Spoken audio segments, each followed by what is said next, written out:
I like green eggs and ham. Ted Cruz is wonderful at reading children's fairy tales on the Senate floor.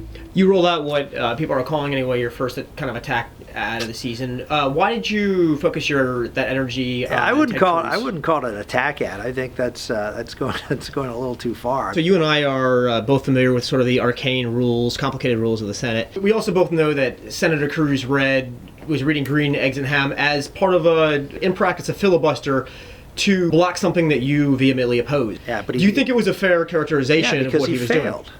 It was a failure. It was a poor strategy that failed. I don't know if you know, but the United States Senate passed the repeal of Obamacare late last year, and he had nothing to do with it because it was a team effort. It wasn't one person going out and say, "Follow me," on a strategy that could never work, that could never have succeeded.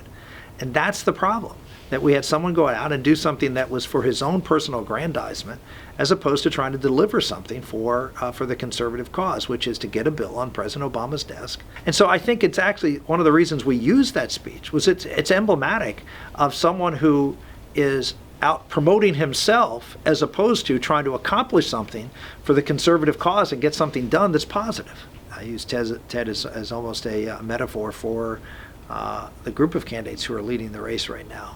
Both Cruz and Trump and Rubio and Carson combined have relatively little experience in dealing with national issues on the national stage.